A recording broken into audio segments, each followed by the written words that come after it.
Hey guys, welcome back to my channel once again. यहाँ पे basically मैं बात करने वाला हूँ कि आप जब एक प्रॉब्लम स्टेटमेंट को इनकाउंटर करते हो, चाहे वो लीड कोड का हो, चाहे वो इंटरव्यू प्रिपरेशन आप कर रहे हो या इंटरव्यू में बैठे हो वहाँ का हो, ठीक है। आप किसी भी सीपी राउंड में बैठे हो, वहाँ पे अब एक प्रॉब्लम स्टेटमेंट आपके सामने आती है, तो आपको किस तरीके से अपना अप्रोच करना है, पहले क्वेश्चन को पढ़ना है, समझना है, उसमें किस तरह की चीज़ों को नोटिस करना है, राइट। तो अगर आप देखोगे तो आप कोड फोर्स पे अगर आप करते हो तो यहाँ पे प्रॉब्लम स्टेटमेंट लिटिल क्या होती है ना, लेंदी होता है। आप देखोगे तो इतने बड़े प्रॉब्लम स्टेटमेंट है, कुछ में और बड़े होते हैं, ठीक है। तो प्रॉब्लम स्टेटमेंट और भी बड़े बड़े होते हैं इसमें। तो आपको बेसिकली वो कंफ्यूज नहीं करना है, इतने जो एक स्टोरी बेसिकली आपको वो ट्राई करेगा टेल करने के लिए, वो उसमें आप कंफ्यूज ना होना। उससे क्या होगा, आप ना सॉल्यूशन की जगह कहीं और ही पहुंच जाओगे, आप कभी भी उस तरीके से जा ही नहीं पाओगे। तो बेसिकली इसके रिगार्डिंग मुझे एक व्यूअर ने हमारे डिस्कॉर्ड सर्वर पे यहाँ पे पूछा था कि भाई यहाँ पे डिस्कस करना चाहिए, अगर आपको इस तरीके का अगर कोई पैटर्न अगर फॉलो करते हो, कुछ स्ट्रेटजी जो हमें फॉलो करना चाहिए, तो हम लोग इसको यहाँ पे डिस्कस करते हैं। कोई पर्टिकुलर क्वेश्चन पे डिस्कशन नहीं होगा, पहले मैं बता दूँ, ठीक है। तो वीडियो अराउंड ये 5-6 टाइप जो मैंने खोल रखा है, उस क्वेश्चन पे मैं हाईलाइट करूंगा कि किस तरीके से प्रॉब्लम में इन चीज़ों को नोटिस करना है, क्या छोड़ देना है आपको पहले अटेम्प्ट पे। जैसे आपने देखा है क्वेश्चन, अच्छा चलो ये लाइन को छोड़ना है, तो आपको कैसे पता चलेगा, ठीक है। ओके, तो सबसे पहले अगर हम बात करें कि जब आप प्रॉब्लम स्टेटमेंट को पढ़ते हो, समझते हो, तो वहाँ पे शुरुआत से कैसे होगा। अगर अब मैं बात करूँ तो अगर देखो दो तरह की, पहले तो प्लेटफॉर्म यहाँ पे डिपेंडेंट भी चीज़ है, ठीक है। अगर आप लीड कोड पे जाते हो तो लीड कोड पे बहुत बेसिक सा एकदम सिंपल सा स्टेटमेंट मोस्टली टाइम पे मैंने देखा, अगर मैं किसी भी प्रॉब्लम स्टेटमेंट को ओपन करूँ, इसलिए मैंने देखो तो सारा कोड फोर्स का आपका टैब लगभग खुला हुआ है। एक मैंने जानबूझ के इसका रखा, ठीक है। अब यहाँ पे आपको क्या नोटिस करना है, यहाँ पे देखोगे तो ऑलरेडी ये चीज़ों को ना हाईलाइट कर रखा है, ठीक है। नम्स आपका एरे है, पॉजिटिव इंटीजर जो है आपके पास के है, पॉजिटिव इंटीजर के, तो इसने पॉजिटिव पहले ही हाईलाइट किया, ठीक है। इसमें देखो तो ब्यूटीफुल, तो ब्यूटीफुल का यहाँ पे डेफिनेशन मिलने वाला है आपको, ठीक है। नॉन एम्प्टी ब्यूटीफुल का आपको कुछ ना कुछ ये पूछ रहा है या उस पर कुछ ऑपरेशन करने की बात हो रही है। फिर यहाँ पे देखो तो सबसेट हमारे पास जो इसने बोल्ड कर दिया। तो ऐसी चीज़ों को लीड कोड पे आप देखोगे तो मोस्टली टाइम पे मैं देखता हूँ क्वेश्चन स्टेटमेंट में आपको बोल्ड करता है, और जिस वर्ड को, जिस चीज़ को इसने बोल्ड कर रखा है, उस चीज़ को आपको ध्यान रखना है, उसके अराउंड आपके लॉजिक जो होगी शुरुआत होगी। जैसे के पॉजिटिव इंटीजर है, इससे आपको कुछ ना कुछ क्लू मिलेगा। नम्स एरे गिवन है, तो इसको इसने एज ए कोड जैसा कुछ रखा। सबसेट है, तो सबसेट किस तरीके से होता है, जैसे एक सबसीक्वेंस होता है, एक सबसेट होता है, ठीक है। और सॉरी, एक सब एरे होता है, एक सबसीक्वेंस होता है, और सबसेट आपका बेसिकली जो भी आपका इसका टर्मिनोलॉजी जो है, आपको अगर वो चीज़ें पता है, तो अगर इसका ये डेफिनेशन दे रहा है तो आप इसको यहाँ पे छोड़ सकते हो। नहीं समझ में आया कि सबसेट क्या है, तो इसका डेफिनेशन पढ़ लिया यहाँ से, राइट, ठीक है। तो इन चीज़ों को लीड कोड ने पहले ही क्वेश्चन में हाईलाइट कर रखा है। तो लीड कोड पे अगर आप कर रहे हो तो वो चीज़ आपको नहीं मिलेगा। अगर यही चीज़ को अगर आप एक सीपी राउंड बैठे हो, इंटरव्यू से किसी कंपनी का सीपी राउंड में बैठे हो, तो वो चीज़ें हाईलाइट नहीं रहती। मेरा जो एक्सपीरियंस रहा है अपने फर्स्ट ईयर में, उसमें मैंने देखा है कि सीपी राउंड इन कंपनीज के होते हैं, वहाँ पे हाईलाइटेड नहीं होता कोई वर्ड, किसी को बोल्ड उसने नहीं किया, किसी को इटैलिक नहीं किया, किसी का कलर चेंज उसने नहीं किया, ठीक है। कुछ भी चेंज नहीं रहता, वो नॉर्मल एक स्टोरी रहता है, एक पैराग्राफ रहता। तो वहां पे आपको इस तरह के पहले तो वर्ड को हाईलाइट करना पड़ेगा, पढ़ना पड़ेगा, और उसको ज्यादा होगा तो आपका जो जो आपका रफ कॉपी, लेट सपोज यहाँ पे मैं अभी कर रहा हूँ, ठीक है। तो यहाँ पे मैंने पढ़ा, लेट सपोज ये बोल्ड जो है नहीं किया होता पॉजिटिव, तो मैं करता कि ठीक है, के जो है इस तरीके से मैं नोट करता, पॉजिटिव इंटीजर, ठीक है, इंटीजर, पॉजिटिव इंटीजर मैंने कर दिया। उसके बाद ये नम्स है, अब नम्स में कुछ अगर रहता तो उसके बारे में लिख लेता। तो इस तरीके से हम क्या करते हैं, छोटी छोटी यहाँ पे लाइनें, एक एक लाइन इतनी छोटी छोटी ऐसे लाइनें लिख लेते, पॉइंट कर लेता, जैसे हम बुलेट बनाते हैं ना, ये इस तरीके से हमने बुलेट बना लिया। अब ये क्वेश्चन जो इतना बड़ा होने वाला था, 5-6 लाइन का था, वो बेसिकली 5 बुलेट में बदल गया, राइट। ये आपका गिवन, जैसे हम बहुत पहले हम लोग पढ़ते थे फिजिक्स का न्यूमेरिकल अगर आप बनाते हो, तो वहाँ पे हमारे हम लोग कुछ इस तरीके से अप्रोच करते थे। गिवन क्या है, तो आपके पास एन का मान लो कांस्टेंट उस समय दिया रहता था, ये जी का कांस्टेंट है वैल्यू, वो दिया हुआ है। उसके बाद आपका निकालना क्या है, टारगेट क्या है या एम क्या है, तो उस तरीके से हम लोग लिखते हैं। तो वही कुछ इस तरीके से अगर अप्रोच आप यहाँ रखते हो, तो आप इसको आसानी से ब्रेक डाउन कर सकते हो। ये तो हुई लीड कोड की बात। कोड फोर्स पे आते हैं। मैंने कुछ प्रॉब्लम्स खोल रखा है यहाँ पे ऑलरेडी, मैं बात करूँगा यहाँ से। ये पहले प्रॉब्लम पे डिस्कस करते हैं। यहाँ पे क्वेश्चन थोड़ा सा स्टेटमेंट बड़ा है, इसका मैंने ऑलरेडी वीडियो अभी जस्ट अपलोड किया था 5 मिनट पहले, ठीक है। तो अगर आपने नहीं देखा इस प्रॉब्लम का तो ऊपर आई बटन पे मैं दे दूंगा, देख लेना वहाँ से, उसमें कोई दिक्कत नहीं है। अब है कि इस प्रॉब्लम पे मैंने खासा टाइम वेस्ट किया। अगर आप देखोगे तो ड्यूरिंग कॉन्टेस्ट मेरे से 2 बार रॉन्ग अटेम्प्ट हुआ। तो क्या प्रॉब्लम है पहले तो ये समझो। इस प्रॉब्लम में ये पहला लाइन कोड फोर्स का एक चीज और अच्छा है कि इसने प्रॉब्लम स्टेटमेंट बड़ी दी है, बट इसको पैराग्राफ में इसमें ब्रेक डाउन किया। अगर ये पैराग्राफ ब्रेक डाउन नहीं होता है तो और प्रॉब्लम है, फिर तो एक पूरा का पूरा स्टोरी, फिर आपको सब कुछ पढ़ना ही पड़ेगा, जबरदस्ती है वो। तो इसने ब्रेक डाउन किया, मीन्स ये पहली लाइन हमेशा स्टोरी को बिल्ड करती है। मोस्टली केसेस में देखोगे पहली लाइन बिल्ड होती है। तो ऐसी अगर लाइनें आपको दिख रही है जहां पे इसने बोला कि there is an infinite X Y plane axes, तो आपने पहली लाइन पढ़ा है, समझ में आ गया कि चलो ठीक है, एक्स वाई का कुछ प्लेन जो है आपका है वो इनफाइनाइट लेसा चल रहा। इसने यहाँ पे वो भी नहीं, इसने बोला कि एक वैक्सीनेशन सेंटर है और ये वो चल रहा था। आप समझ लो कि वैक्सीनेशन सेंटर है, एन पेशेंट है, मतलब आप डॉक्टर और एन पेशेंट आ रहे हैं, इतना मन में सोचा और ये लाइन का खत्म, इतना दूर तक खत्म हो गया। नेक्स्ट क्वेश्चन में अगर हम चलते हैं तो यहाँ पे भी देखोगे you are is standing on, ठीक है खड़ा है वो, उसकी बात छोड़ो, सिंपल इनफाइनाइट प्लेन है, कार्टेशियन कोऑर्डिनेट एक्सिस सिस्टम चल रहा, मतलब एक्स वाई का इनफाइनाइट प्लेन है आपका इन वन मूव। अब आगे बाद में पढ़ेंगे। तो इतनी चीजों को बेसिकली आपको कुछ इस तरीके से याद करते चला जाना। तो बस सिंपल इतना पढ़ा, हमने कहा कि नहीं कुछ नहीं है, हमारा ये प्लेन ऐसा है, और आगे स्टोरी अब पढ़ेंगे। तो ऐसी चीजों को आप पहले तो छोड़ सकते हो, ठीक है, या हल्के से पढ़ के वहां से कुछ एक बनाया निकल गया। तो अब हम लोग क्या करते हैं, हाईलाइट करते हैं। पहला हमने क्या सीखा था लीटर कोड वाले से, पहली चीज थी बोल्ड टेक्स्ट या हाईलाइटेड टेक्स्ट, ठीक है। तो उसको हमें ध्यान रखना है, उससे कुछ ना कुछ मीनिंगफुल आपको हिंट मिलने वाला। दूसरी इग्नोर, क्या करना है, इग्नोर, एक तरीका स्टोरी वाला मैं बात बोलूंगा, इग्नोर स्टोरी। इग्नोर स्टोरी करने का एक और मतलब है, आप खुद की स्टोरी भी एक क्रिएट कर सकते हो। जैसे यहाँ पे मैंने बोला चलिए ये वैक्सीनेशन सेंटर है, एन पेशेंट आ रहा है, आप खुद को बना लो कि मैं डॉक्टर हूँ, एन पेशेंट आ रहा है। कहीं पे पेशेंट से, अब यहाँ पे क्योंकि डॉक्टर का बात है इसलिए आपको यहाँ पे ये फिट बैठेगा। बाद में आपको पता चले कि नहीं, वहाँ पे तो पेशेंट जो है वो रूल करने वाला है आंसर में। तो आपको बेसिकली आप समझो क्या, आप पेशेंट हो और आप डॉक्टर के सामने जा रहे हो, तो आपका किस तरीके का बिहेवियर होगा, आपका किस तरीके का वो लाइक टाइम मैनेजमेंट होगा वहाँ पे, कि किस तरीके का आपको एक्शन वहाँ पे करना, पर्टिकुलर कुछ इस तरीके से सीन हो रहा तो ठीक है, तो वो आपको सोचना। अब उसके बाद चलो आगे क्वेश्चन भी देख लेते हैं। यहाँ पे देखो simple, you are given two string a base, खत्म हो गया यहीं पे। तो इस क्वेश्चन में भी देखोगे तो आपको कुछ ना कुछ मिल जाएगा, फालतू की चीजें होंगी। String template, string is set to be, हाँ ठीक है, ये इसमें ज़्यादा कुछ नहीं है, ये थोड़ा सा काफ़ी इस वे में कंसाइज है, इसमें उस तरीके के स्टेटमेंट नहीं है। इसमें देखोगे तो आपके पास है, इसमें आपके पास थोड़ा सा और अलग डिफरेंट सीन है। हम इस प्रॉब्लम पे भी चल लेते हैं। चलो ये पहली लाइन है, इसको बिल्कुल नहीं पढ़ना, आपको हमेशा याद रखना इजी और हार्ड वर्जन में क्या होता है, कंस्टेंट का अंतर है, चाहे वो लाइक आपके जो वैल्यू है उसके कंस्टेंट के अंतर हो, जो भी है सिंपल और कंस्टेंट के अंतर ही होंगे। कहीं पे एन की वैल्यू बड़ी कर सकता है, कहीं पे अगर स्ट्रिंग होगा तो उसमें लेट सपोज उसने इजी वाले वर्जन में सिर्फ बाइनरी स्ट्रिंग बना दिया हो, यहाँ पे कुछ भी कर सकता है, ठीक है। तो स्पेशल कैरेक्टर भी इंक्लूड करता है, ऐसा कुछ सीन होने वाला है हमेशा। तो आप डायरेक्ट आप यहाँ पे देख लो, यहाँ पे भी कर लो, तो ऐसी चीज़ों को आप थोड़ा सा देख कर इग्नोर कर सकते हो, ठीक है। अब देखो आगे बढ़ते हैं।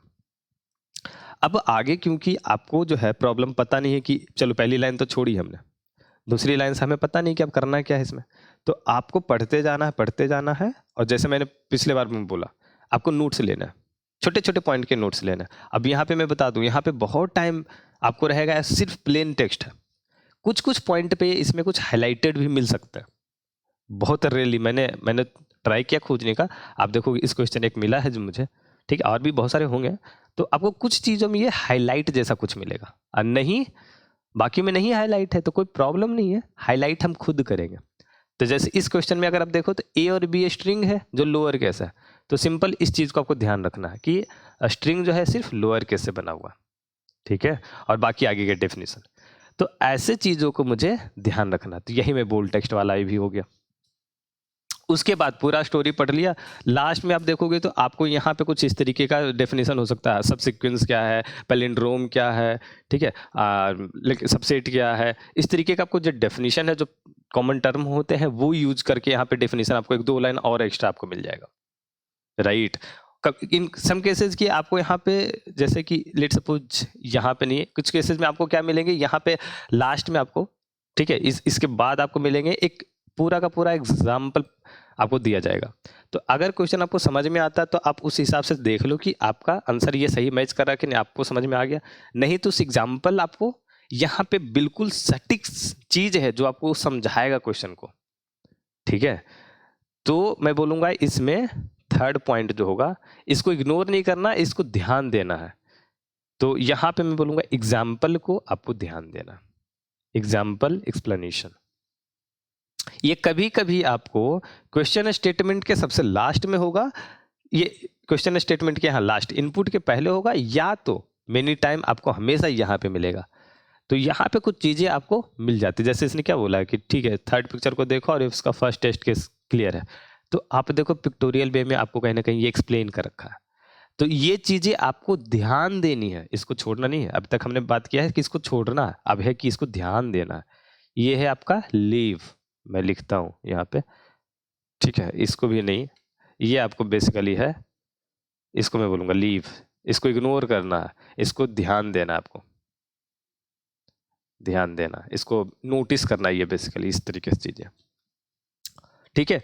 अब इन सब चीजों के बाद अगर आपको फिर भी क्वेश्चन में कुछ समझ नहीं आ रहा है तो थोड़ा सा टाइम कंस्ट्रेंट पे जाओ। आप जैसे लीड कोड पे आते हैं, इसके क्वेश्चन में देखो टाइम का जो लाइक यहाँ पे जो कंस्ट्रेंट की जो बात हो रही है वो बहुत छोटी है, 20, इसकी वैल्यू भी बहुत छोटी है, 1000, ठीक है। तो लेट सपोज मैं एक देख रहा था, एक बंदे का टीएलई आया लिंक्डइन पे पोस्ट, मैंने देखा कि इस क्वेश्चन के लिए उनको टीएलई आया, ओके।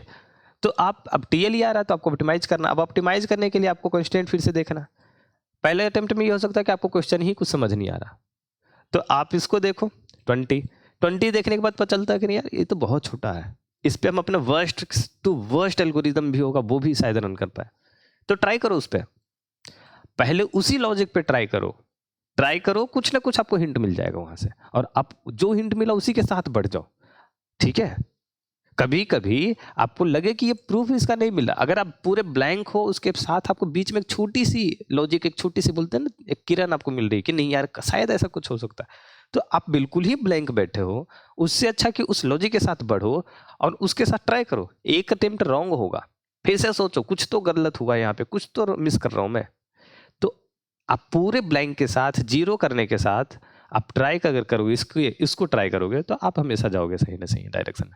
2 बार गलती होगी, तीसरी बार आप समझ जाओगे कि हाँ नहीं यार इस तरीके से हमें करना था, ठीक है। यहाँ पे देखोगे तो चलो ये तो बड़ी है, इसमें आपको टाइम कांस्टेंट का पता अगर चल जाए तो इन लॉग इन है बेसिकली, तो आप उसके अराउंड अपने सॉल्यूशन को सोच सकते हो, ठीक है।